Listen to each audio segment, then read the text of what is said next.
வணக்கம் நண்பர்களே.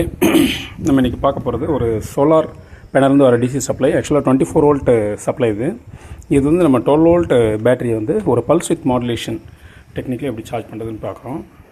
இது வந்து நம்ம 24 வோல்ட் டிசி இதில் வருது. இதை வந்து மாஸ்ஃபெட் வழியாக கொடுத்துருக்கோம். ஸோ 80 ஆம்ஸ் மாஸ்ஃபெட் இது.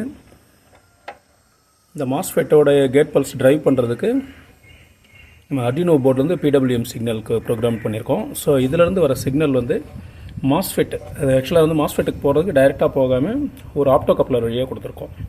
ஸோ இது சிம்பிளான டிசைன் தான். அர்டினோ போர்டுக்கு தேவையான சப்ளை வந்து நான் செப்பரேட்டாக ஒரு சின்ன 2 வீலர் பேட்டரி வச்சு கொடுத்துருக்கேன்.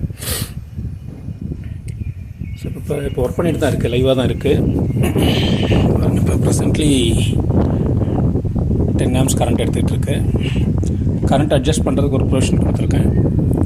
வோல்டேஜ் ரெஃபரன்ஸ் கொடுத்து ஒரு பாட் ஒன்று கொடுத்துருக்கோம். அந்த பாட் அட்ஜஸ்ட் பண்ணோம்னா ஆம்ஸ் மாறும். பாருங்கள், இந்த மேக்ஸிமம் இது வந்து 15 ஆம்ஸ் தான் மேக்ஸிமம் கெப்பாசிட்டி போகுது. Minimum it can be reduced up to 0. So இப்போ நான் 10 ஆம்ஸ் வச்சு சார்ஜ் பண்ணிகிட்ருக்கேன். ஸோ சூப்பராக ஒர்க் பண்ணுது. நம்ம சேனல் சப்ஸ்கிரைப் பண்ணுங்கள். தேங்க்யூ.